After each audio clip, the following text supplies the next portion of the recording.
Welcome to Fjook Enterprises. I'm your host Fjook, and today is March 24th, 2020. Over the weekend, I was sitting at home editing an unboxing video to put up on my channel, but unfortunately,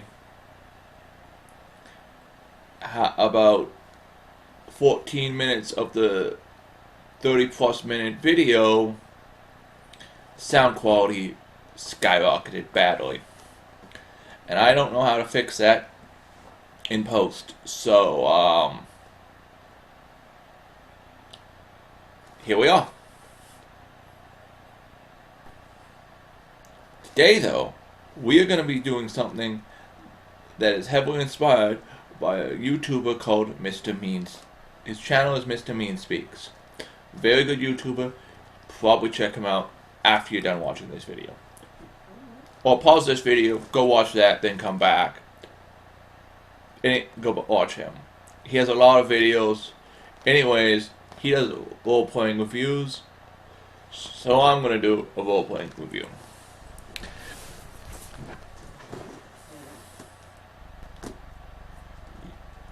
Today I'm going to be talking about a game produced by Goodman Games, which is most famous for the Dungeon Crawl Classic, or DCC, which is a old school revival game that has a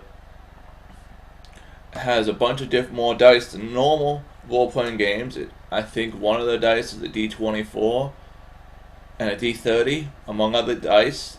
I think they have 13 in total instead of the normal 7, so that gives them 6 more, if what I remember is correct. And I would love to get my players to play Dungeon Crawl Classics, but due to the fact that it has a funnel where you start off with 4 characters, level 0 characters, and if they survive, if one or two survives, they become level 1. My players will not agree to that. They like their characters too much for them to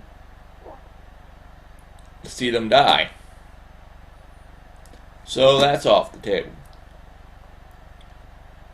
Back in the early 2000s, Goodman Games came out with a game based on the D20 Modern open game license called Etherscope.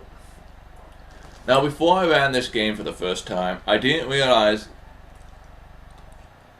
how deadly a modern setting actually is.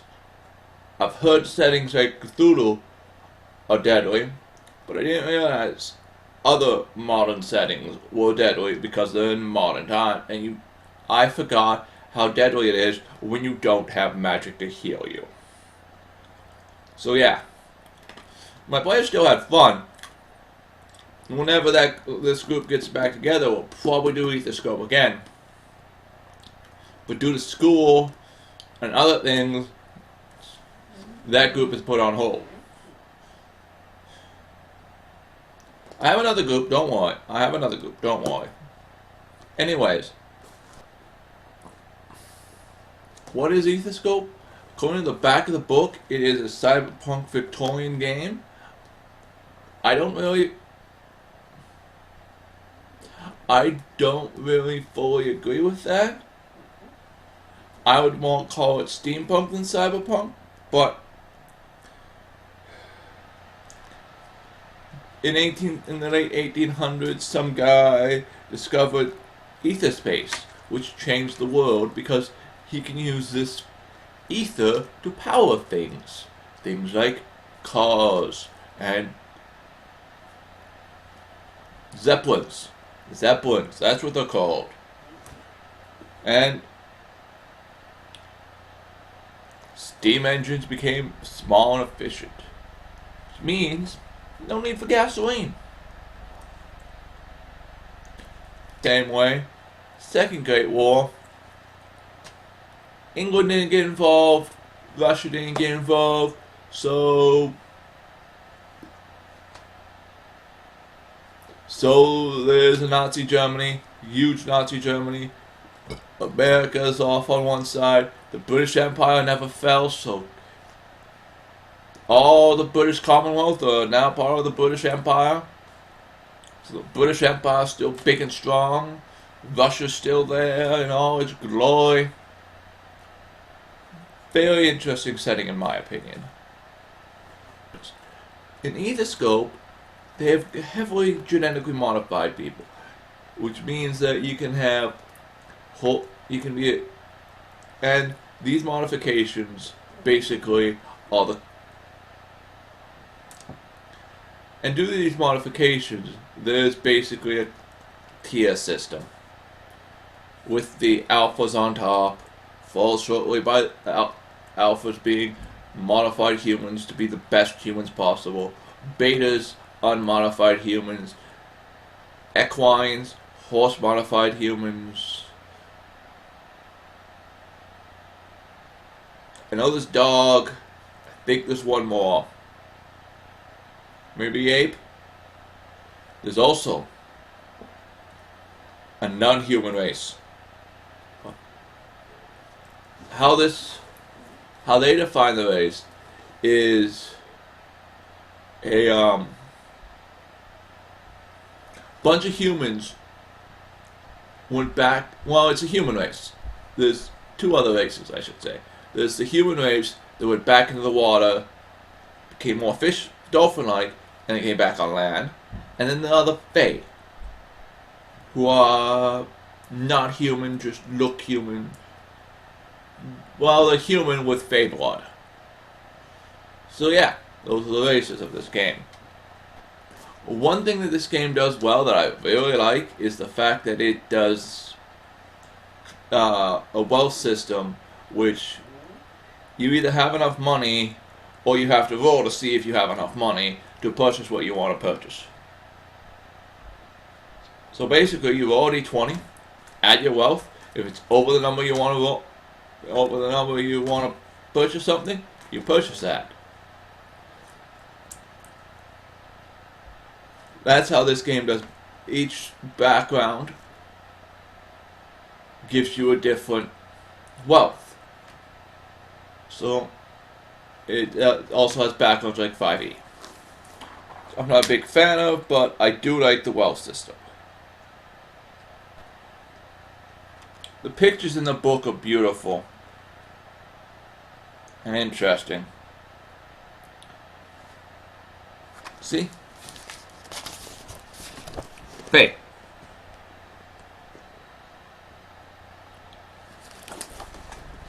Beings of beauty. And the classes are basically Victorian era types classes like adventure, or combat, or combatant, or pursuer, stuff like that. It also has a sample adventure ready to go and a sample adventure that you need to do some work to make ready to go, both set in the Great Metropolis. The Great Metropolis, for those that know UK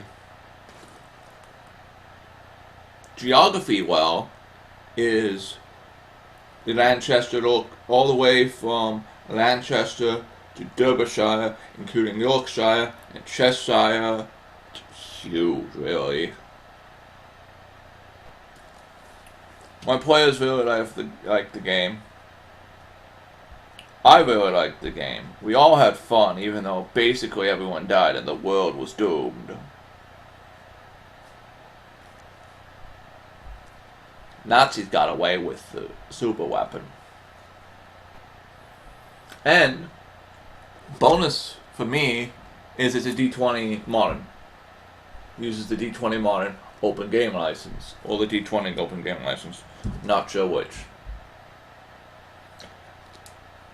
And the D20 open game, the D20 system, in all its strength and faults, is the system that I like to run. It's the system that I know best. I'll play other games, like 5e and 1e, D&D. I'll also play games like Warhammer 40k, forget the name of the exact game, or Iron Kingdoms, but I won't run them. I will run D20 games though, because I like the D20 system. I would like to run this game for more groups. Maybe even the Lethbridge group, but we'll see what happens.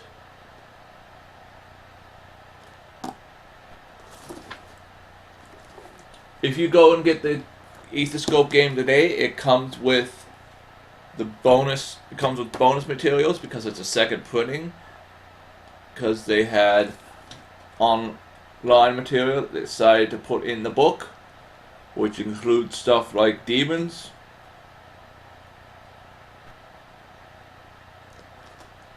If you want to play a Victorian cyberpunk steampunk game, this is the game for you. Anyways, like I always try and say at the end of my videos, comment, comment, comment, and we'll see you in the next video.